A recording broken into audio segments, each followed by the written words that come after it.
नमस्कार दोस्तों, मैं हूं कैलाश चौधरी और आज हम पढ़ेंगे जो जून 2019 का एनटीए का पेपर हुआ था उसका पहला पार्ट पढ़ेंगे। आओ शुरू करते हैं। छात्र केंद्रित कक्षा से अभिप्राय है। दोस्तों, छात्र केंद्रित कक्षा क्या होती है? तो छात्र केंद्रित कक्षा व्यक्तिगत अंतर पर ध्यान केंद्रित करते हुए जो कक्षा होती है वो छात्र केंद्रित कक्षा होती है। तो आपको ध्यान रखना, शिक्षक उन्मुख होगा नहीं, पिछली जानकारी को फिर से याद रखना ये भी नहीं होगा, पूरी कक्षा को शामिल करना ये भी नहीं होगा। तो अपना पहला होगा व्यक्तिगत अंतर पर ध्यान केंद्रित करते हुए। नेक्स्ट है स्नोबॉल सैम्पलिंग का उपयोग करके सैंपल चयन करने की प्रक्रिया है। तो दोस्तों, नेटवर्क है जो स्नोबॉल सैम्पलिंग का उपयोग करते हैं, उसमें जो सैंपल चयन करते हैं उसमें नेटवर्क आएगा। नेक्स्ट है एक शिक्षक का उद्देश्य है कि वे छात्रों की सीखने की कठिनाइयों का पता लगाए। निम्नलिखित में से कौन सा परीक्षण इसके लिए प्रयोग किया जा सकता है? तो दोस्तों, छात्रों की कठिनाइयों का पता लगाने के लिए नैदानिक परीक्षण की जरूरत पड़ती है। नेक्स्ट है अज्ञात वैधता के साथ एक अस्थायी प्रस्ताव जो दो या अधिक चर के बीच संबंध को निर्दिष्ट करता है क्या कहलाता है? अनुसंधान परिकल्पना कहलाता है। तो आप समझ के होंगे अनुसंधान परिकल्पना किसे कहते हैं। अनुसंधान परिकल्पना यानी अज्ञात वैधता के साथ एक अस्थायी प्रस्ताव जो दो या अधिक चर के बीच संबंध को निर्दिष्ट करें। तो दोस्तों, जो संबंध निर्दिष्ट करें दो या अधिक चर के बीच वो है अनुसंधान परिकल्पना। नेक्स्ट है फॉर्मेटिव मूल्यांकन का मुख्य उद्देश्य क्या है? तो दोस्तों, फॉर्मेटिव मूल्यांकन का मुख्य उद्देश्य है छात्रों की सीखने की क्षमता बढ़ाने के लिए फॉर्मेटिव मूल्यांकन करते हैं। तो आप समझ गए होंगे फॉर्मेटिव मूल्यांकन जिसमें छात्र सीखने की क्षमता बढ़ाने के लिए कार्य करते हैं। इसके अलावा दोस्तों, नीचे दो कॉलम दिए गए हैं। कॉलम ए शिक्षण पद्धति और कॉलम बी एक केंद्रित प्रणाली है। उन दोनों कॉलमों का मिलान करना दोस्तों। पहली है सहयोगात्मक विधि। तो दोस्तों, सहयोगात्मक विधि में क्या आएगा? जब छात्र सीखने की गतिविधि के विभिन्न पहलुओं को साझा करते हैं। तो आप समझ गए होंगे सहयोगात्मक विधि के अंदर जब छात्र सीखने की गतिविधि के विभिन्न पहलुओं को साझा करते हैं तो उसे कहेंगे सहयोगात्मक विधि। और सहकारी विधि किसे कहेंगे? जब छात्र सीखने के लिए एक दूसरे की सहायता करते हैं तो वो हो जाएगी सहकारी विधि। जब छात्र सीखने के लिए एक दूसरे की मदद करते हैं तो वो कोऑपरेटिव मेथड हो गया। और रचनात्मक विधि के अंदर जब ज्ञान के निर्माता के रूप में छात्र पर बल दिया जाता है, रचनात्मक जब ज्ञान के निर्माता, तो रचना से निर्माता समझ में आ गया होगा। और टीम शिक्षण में दोस्तों तो क्या होगा? टीम शिक्षण में जब शिक्षकों की विशेषज्ञता का उपयोग शिक्षण में किया जाता है, तो टीम शिक्षण में जब शिक्षकों की विशेषज्ञता का उपयोग शिक्षण में किया जाता है तो उसे कहेंगे टीम शिक्षण। तो दोस्तों, आपका ये कंसेप्ट क्लियर हो गया होगा। नेक्स्ट है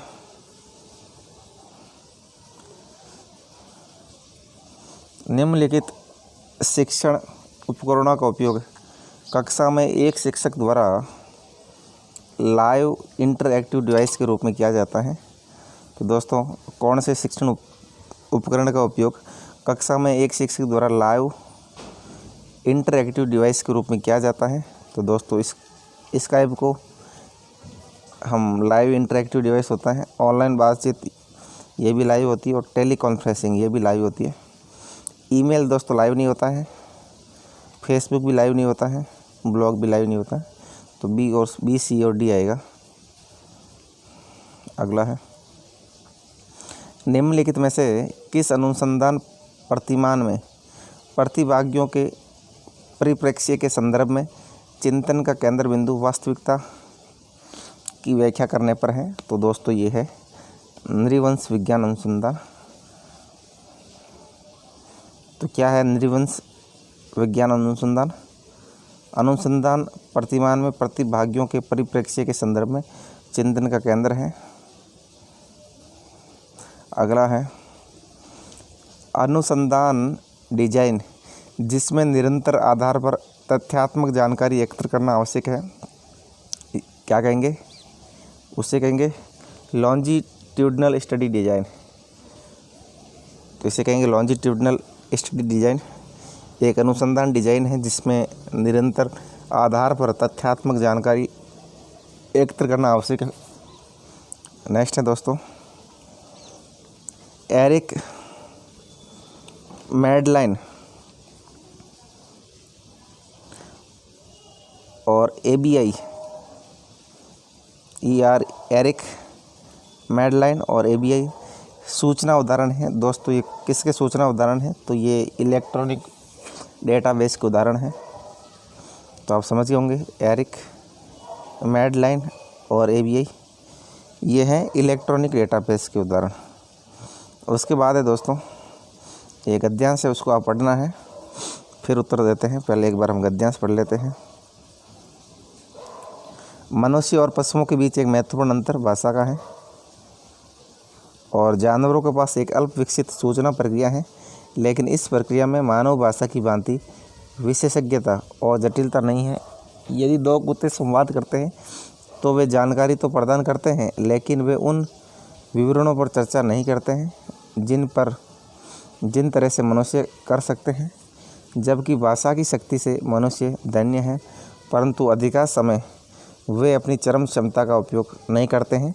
शायद इसका कारण यह है कि मनुष्य प्रतिक्रिया के बजाय उत्तेजना से काम लेते हैं और इस उत्तेजना में भाषाओं का बहुत कुछ संदेश खो जाता है। भाषा के दैनिक उपयोग में लोग एक शब्द को सही स्थान पर रखने में शामिल जटिल प्रक्रिया को भूल जाते हैं और इस प्रक्रिया का आश्चर्य इस तथ्य में निहित है कि यह प्रकृति में अनैच्छिक है।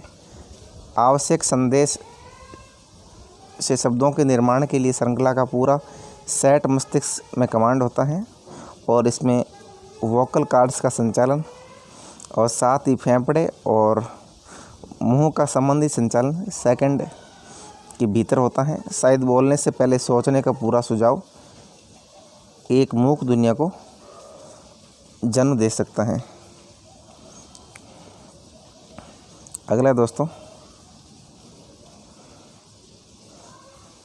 दैनिक संपर्क की दुनिया में भाषा एक मार्कर बन गई है और पहचान दर्शाने का साधन बन गई है। भाषा का उपयोग करने की एक निश्चित शैली के साथ हमारे आसपास के लोग हमें पहचानते हैं और अनजाने में प्रत्येक भाषा उपयोगकर्ता आदत से इस शैली का अनुसरण करता है और समय समय पर किसी के बोले गए संचार को रिकॉर्ड करना बुरा नहीं है, क्योंकि ये भाषण को व्यक्त करने वाले किसी भी अवांछित तत्वों को हटाने में सहायता करेगा। और इसी तरह ये अच्छा विचार है कि एक बार निष्पक्ष रूप से किसी के लिखित संचार को पढ़कर दोहराया जाए। तो दोस्तों ये अपना गद्यांश था। अब इसको सॉल्व करने हमारे 5 प्रश्न हैं। दुनिया एक मूक स्थान बन जाएगी अगर लोग सोचेंगे। तो लोग दोस्तों बोलने से पहले सोचने लगे तो एक मूक स्थान बन जाएगी, तो हम बोल ही नहीं पाएंगे यदि बोलने से पहले सोच ले तो। इसलिए हमें सोचना नहीं चाहिए बोलने से पहले कुछ भी, ताकि सही ढंग से हम अभिव्यक्ति कर सकें। अगला है दोस्तों भाषा की प्रक्रिया एक आश्चर्य है क्योंकि यह अनैच्छिक है। तो भाषा की प्रक्रिया एक आश्चर्य है क्योंकि यह अनैच्छिक है, क्योंकि ये बिना इच्छा के होता है। अगला है निम्नलिखित में से कौन सा रूप किसी व्यक्ति की भाषा शैली द्वारा ग्रहण किया जाता है? तो दोस्तों किसी व्यक्ति की आदत होती है, तो किसी व्यक्ति की आदत को हम भाषा शैली द्वारा ग्रहण कर सकते हैं। कौन सा रूप किसी व्यक्ति की भाषा शैली द्वारा ग्रहण किया जा सकता है? तो आदत है। उसके बाद दोस्तों जब मनुष्य प्रतिक्रिया के बजाय उत्तेजना से काम लेते हैं तब दोस्तों क्या करते हैं, वो संदेश खो देते हैं। तो हमें उत्तेजना से काम नहीं लेना चाहिए और हाइपर नहीं होना चाहिए बात बात पर। ताकि संदेश न खो। नेक्स्ट है दोस्तों, पशुओं के पास भाषा नहीं है क्योंकि जटिलता का स्तर नहीं है। पशुओं के पास भाषा नहीं होती है और पशु अपनी जो उनकी बोली होती है उनके द्वारा अभिव्यक्ति करते हैं, लेकिन जटिलता नहीं होती है, बहुत लचीलापन होता है।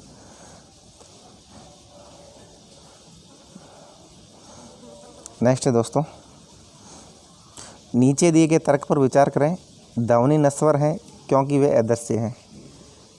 तो पहला कोटेशन ये है कि ध्वनि नश्वर है, नष्ट हैं क्योंकि वे अदृश्य हैं। और भारतीय तर्क के आधार पर उपरोक्त तर्क में शामिल भ्रम को पहचानें। तो दोस्तों इसमें फर्क कौन सा भ्रम है? अप्रासंगिक कारण का भ्रम, यानी एक प्रासंगिक नहीं है क्योंकि ध्वनि नश्वर क्यों है? क्योंकि अदृश्य ये कोई ज़रूरी नहीं है, ध्वनि को रिकॉर्ड भी किया जा सकता है। तो ये अप्रासंगिक कारण का भ्रम है। अगला है, वह तर्क जो दुनिया के बारे में तथ्यों का नया ज्ञान प्राप्त करने में सहायक होगा। तो दोस्तों कौन सा तर्क है जो दुनिया के बारे में तथ्यों का नया ज्ञान प्राप्त करने में सहायक है? तो वो प्रेरक है। प्रेरक किसे कहते हैं? प्रेरक वह तर्क जो दुनिया के बारे में तथ्यों का नया ज्ञान प्राप्त करने में सहायक है। तो दोस्तों नया ज्ञान हमेशा प्रेरणा से ही हासिल होता है। अगला है दोस्तों, निम्नलिखित में से किस सिद्धांत का अनुसरण एक अच्छे संचारक यानी कम्युनिकेटर को करना चाहिए? तो दोस्तों क्या क्या संचार में करना चाहिए उसको? तो उसे संगठित रहना चाहिए, ये तो बिल्कुल सत्य है। कोई जो अच्छा कम्युनिकेटर है उसको संगठित तो रहना ही चाहिए। उसे दर्शियों के उपयोग से बचना चाहिए। तो दोस्तों दर्शियों के उपयोग से तो नहीं बचना चाहिए दोस्तों, ये गलत है। और वह सत्तावादी होना चाहिए, सत्तावादी बिल्कुल नहीं होना चाहिए।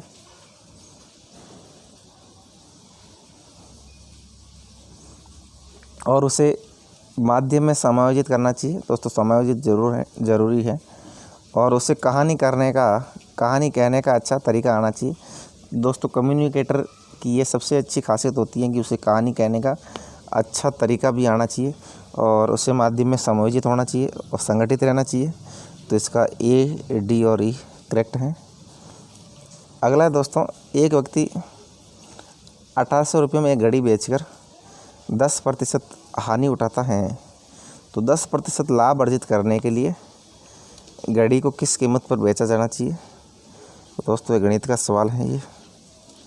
ये person incurs 10% loss by selling a watch for Rs 1800.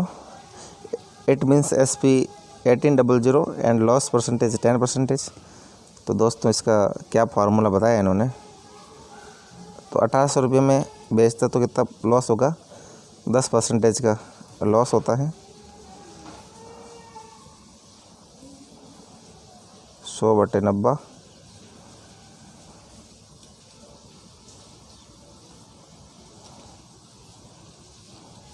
तो दोस्तों 10% लाभ अर्जित करने के लिए 200 आ गया, 200 ऐड कर देंगे हम।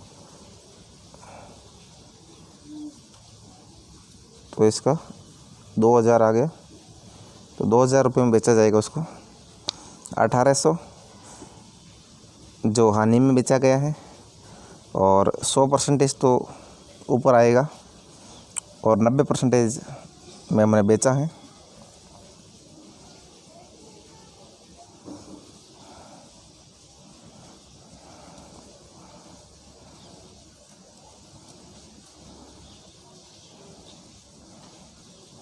एक मिनट दोस्तों, 2000 तो इसका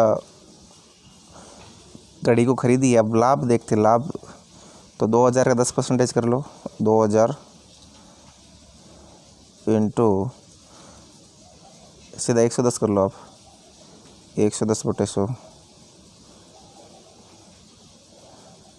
तो इसका करेक्ट आएगा दोस्तों 2200 रुपये होगा। नेक्स्ट है, 59 छात्रों की एक कक्षा की औसत आयु 18 वर्ष है। यानी कक्षा के 59 स्टूडेंट है, उनकी एवरेज एज है 18 ईयर। यदि शिक्षक की आयु इसमें शामिल की जाए तो औसत आयु 3 महीने बढ़ जाएगी। तो शिक्षक की आयु कितनी है? तो दोस्तों 59 तो छात्र हैं और एक शिक्षक है, तो 60 हो गए। प्रत्येक में 3-3 महीने ऐड करें तो इसका मतलब ये है कि तो 15 वर्ष बढ़ेगी एज। 15 चौके 60, 18 और 15 कर दो 33 वर्ष होगा।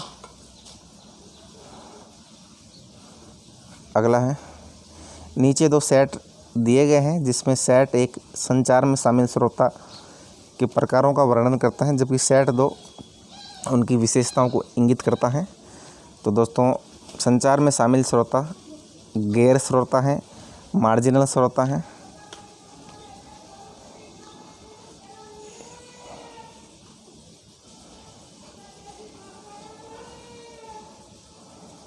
तो दोस्तों गैर श्रोता किसे कहेंगे? आवश्यक जानकारी के अलावा अन्य जानकारी में व्यस्त होते हैं, उसे हम कहते हैं गैर श्रोता कहते हैं। यानी आवश्यक जानकारी के अलावा अन्य जानकारी में व्यस्त होते हैं। और मार्जिनल श्रोता कहेंगे हम, कभी कभी संचारित सूचना पर ध्यान देता है। जो मार्जिनल श्रोता होता है वो कभी कभी संचारित सूचना पर ध्यान देता है। और उसके बाद है मूल्यांकन करने वाला श्रोता।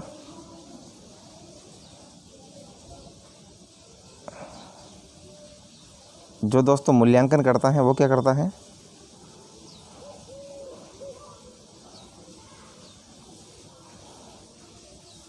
जो मूल्यांकन करता है वो संचार के संदर्भ में महत्व को संसाधित किए बिना जानकारी प्राप्त करता।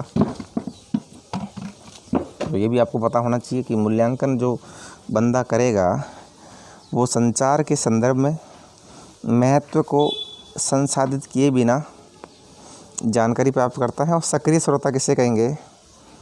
जो सक्रिय श्रोता से मतलब है तो इसके निहितार्थ को समझने के लिए सूचना की प्रासंगिकता को देखता है। तो दोस्तों सक्रिय श्रोता होगा वो सूचना की प्रासंगिकता देखेगा। और मूल्यांकन करने वाला श्रोता क्या करेगा? संचार के संदर्भ में महत्व को संसाधित किए बिना जानकारी प्राप्त करता है। और गैर श्रोता क्या करता है?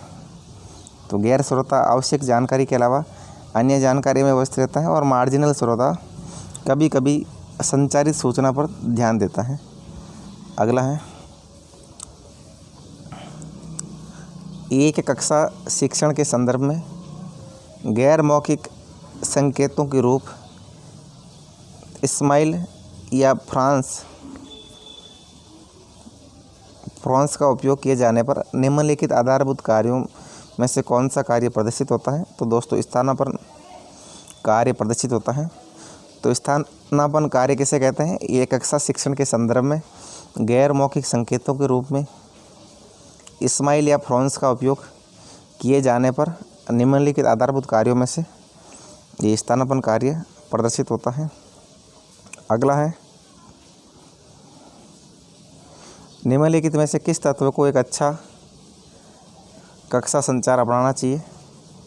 दोस्तों कौन सा एक अच्छा कक्षा संचार होता? तो दोस्तों कक्षा संचार में स्थूलता होनी चाहिए और शिष्टाचार भी होना चाहिए, कार्य बाधित नहीं होना चाहिए और काल्पनिक नहीं होना चाहिए, अनुकूल होना चाहिए। तो दोस्तों एक अच्छा कक्षा संचार में स्थूलता होनी चाहिए, शिष्टाचार होना चाहिए और अनुकूल होना चाहिए। ये 2 चीज़ नहीं होनी चाहिए, कार्य बाधित और काल्पनिक। अगला है, वस्तु ए की कीमत प्रति वर्ष 50 पैसे बढ़ जाती है। एक वस्तु है उसकी कीमत प्रत्येक साल दोस्तों 50 पैसे बढ़ रही है, जबकि वस्तु बी की कीमत प्रत्येक वर्ष 25 पैसे बढ़ती है। यदि 2008 में वस्तु ए की कीमत 3.20 रुपये थी और वस्तु बी की कीमत 5.30 रुपये थी, तो किस वर्ष में वस्तु ए की कीमत बी से 40 पैसे अधिक होगी? तो दोस्तों ये आपको करना है।